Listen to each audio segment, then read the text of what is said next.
में डीआरडीओ अस्पताल का काम 5 जून तक पूरा करने की समय सीमा तय। निर्माण कार्य की समीक्षा करते हुए उप राज्यपाल मनोज सिन्हा ने कहा कि काम 5 जून तक पूरा कर लिया जाए ताकि सभी सुविधाओं का इस दिन से ट्रायल रन शुरू हो सके।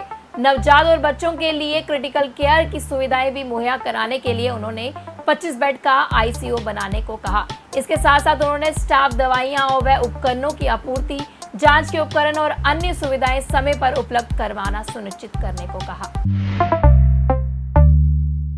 हंडवारा में पुराने बस स्टैंड के पास सब्जी मंडी में लगी आग, सेना की त्वरित मदद से टला बड़ा हादसा। कश्मीर में हंडवारा के पुराने बस स्टैंड के पास सब्जी मंडी में देर रात आग लग गई। देखते ही देखते आग ने विकराल रूप धारण कर लिया। स्थानीय लोगों ने बचाव कार्य शुरू करने के साथ साथ दमकल विभाग को सूचना दी। इसके साथ ही सेना भी मौके पर पहुंची। सेना ने लोगों और नागरिक प्रशासन की मदद से आग पर काबू पाया। सेना की त्वरित प्रतिक्रिया को हंडवारा के लोगों ने खूब सराहा। हृदय रोगियों के लिए टीकाकरण जरूरी, इससे संक्रमण की संभावना कम। हृदय रोग विशेषज्ञ और Sher Kashmir Institute of Medical Science में associate professor doctor Imran Hafeez ने कोरोना को हृदय रोगियों के लिए बड़ा खतरा बताया है। उन्होंने कहा कि हृदय रोग से पीड़ित लोगों की कोविड संक्रमण का उच्च जोखिम है। ऐसे रोगियों को सावधानी बरतने और कोविड के नियमों का पालन करने की आवश्यकता है। जम्मू कश्मीर में परिसीमन पर नेशनल कॉन्फ्रेंस का रुख बदला। पहले फारूक अब्दुल्ला ने कहा था ये स्वीकार नहीं। जम्मू कश्मीर में परिसीमन प्रक्रिया को नकारने वाली नेशनल कॉन्फ्रेंस का अब रुख बदलता दिख रहा है।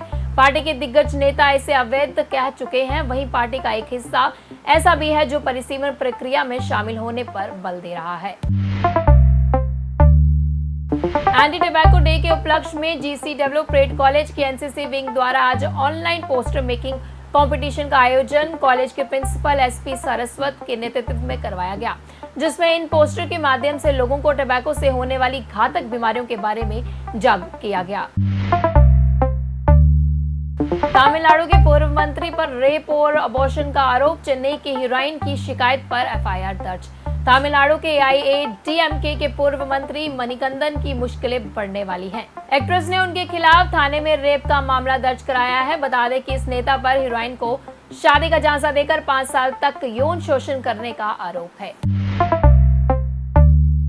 कोरोना से जंग, लद्दाख में तीसरी लहर से निपटने के लिए समिति गठन करने के आदेश। प्रदेश में कोरोना के 138 मामले आ जाने से संक्रमितों की संख्या 18,448 हो गई है।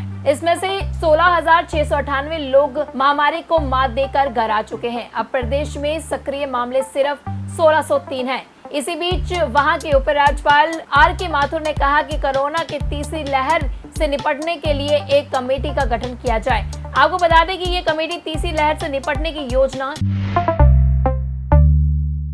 जम्मू कश्मीर में नई अखबारी नीति से शराब सस्ती, 10% तक कीमत कम होगी। नई अखबारी नीति के बाद जम्मू कश्मीर में शराब सस्ती हो गई है। इसकी कीमतें पिछले साल की तुलना में 10% कम है। सरकार की ओर से कुछ ब्रांडों की कीमतें भी जारी की गई हैं। ई ऑक्शन से सरकार को 140 करोड़ रुपए मिले थे, लेकिन कोरोना संकट के कारण अब तक दुकानें नहीं खुल सकी।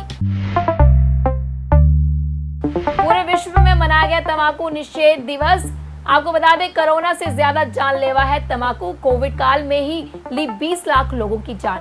डब्ल्यूएचओ के एक आंकड़े के अनुसार दुनिया में 60 लाख तो देश में 13.5 लाख लोग हर साल तंबाकू उपयोग के कारण गंवा देते हैं जान। अगर सही सलाह मिले तो 80% लोग छोड़ सकते हैं तंबाकू। कर्नाटक में एक दिन में ब्लैक फंगस के 1250 केस, कोरोना का भी बढ़ रहा कहर। देश में कोरोना वायरस की दूसरी लहर का कोहराम अब कम होता हुआ नजर आ रहा है, लेकिन कोविड-19 से होने वाली मौतों का आंकड़ा थमने का नाम नहीं ले रहा। कोरोना की वजह से अब तक 3 लाख से ज्यादा लोगों की मौत हो गई है। कोलकाता हाई कोर्ट का आदेश, पीड़ितों के पुनर्वास के लिए 3 सदस्यीय समिति गठन करे ममता सरकार। बता दें कि कलकत्ता हाई कोर्ट ने पश्चिम बंगाल सरकार को एक 3 सदस्यीय समिति गठन कर हिंसा पीड़ितों का पुनर्वास करने को कहा है।